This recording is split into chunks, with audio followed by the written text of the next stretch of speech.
Here is my Game Week 26 team. So in goal, I have gone with the Wolves goalkeeper, Jose Sa. He plays Leicester, he plays Arsenal, he has a double game week. Two decent fixtures there for him. As we all know, if you don't know already, Wolves have an outstanding defence. I think they're second best defence in the league. Brilliant. They've been brilliant this season under their new manager. And Leicester have been a bit iffy. The same with Arsenal. And yeah, could easily be 2 clean sheets there for Wolves. They keep on clean sheets against a lot of big sides this season and conceded, I think 2 goals against Man City and Liverpool combined. So that's great for them. So that's why he's in goal. My 3 defenders are Tyrick Mitchell, Marc Cucurella and João Cancelo. So João Cancelo, he only has one match this game week against Tottenham. But obviously Tottenham, they're not the best team in the world, even though they have improved under Conte. And yeah, Cancelo is probably going to play in that match. He's one of the most important players in the City team. Cucurella in there as well. He plays Burnley. He's been one of Brighton's best players this season. He's been one of the most underrated players in the Premier League this season. He doesn't get loads of attacking returns, but obviously Brighton have a solid defence. And yeah, that's a decent fixture there for Brighton. Although Burnley, to be fair, did play well against Liverpool. But, you know, they were at home. They had the fans behind them. It was a windy day. Those conditions did play to their advantage a little bit. But yeah, nonetheless, they are a decent side, but I don't see them stopping Brighton. And then the final defender, like I said, was Tyrick Mitchell. So Tyrick Mitchell, he plays Chelsea and Watford. So one fixture on there that you wouldn't expect Palace to win, and one fixture you would expect them to win. Yeah, not to win and to win, yeah.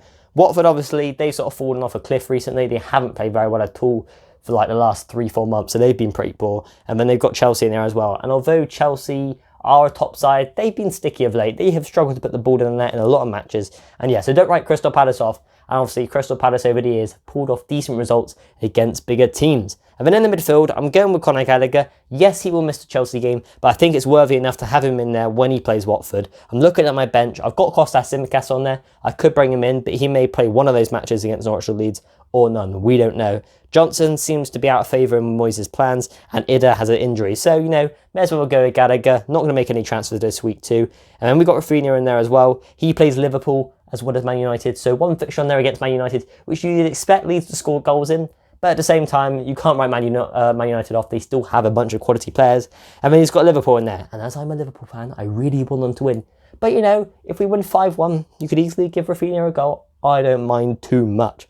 And then we got De Bruyne in there, but obviously that's if Liverpool win. I don't want them going and losing 3-1 and Rafinha getting a hat-trick. That will really annoy me. But yeah, we've got De Bruyne in there too. He missed Norwich's clash. Really annoying because, like I said, because I'm a Liverpool fan, I don't want Man City to win this league. Obviously, I want Liverpool. But yeah, they go and win 4-0. And what made it even worse was I had no one in there from Man City because Cancelo and De Bruyne had the day off on the bench. So yeah, that was a bit ridiculous.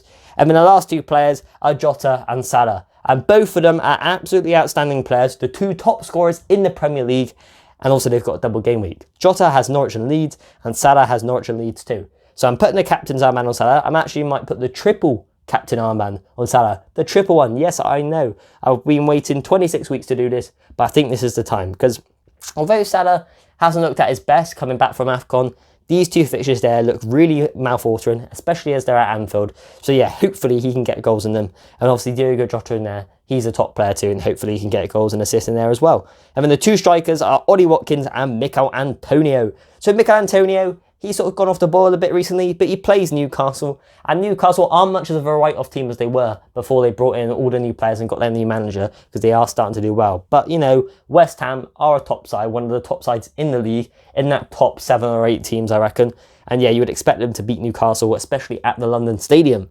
And then the final one in there, like I've said, is Ollie Watkins. So he plays Watford, and I'm waiting for him to score. He did score against Newcastle, but it was some like stupid offside. I don't know. I don't really look too much into this, but apparently it should have been given as a goal or something.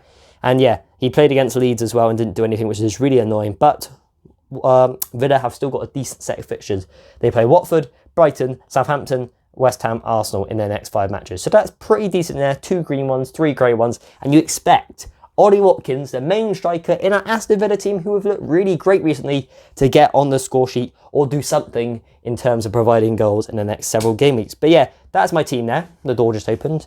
Probably a bit of the wind. As well as this door never likes to shut.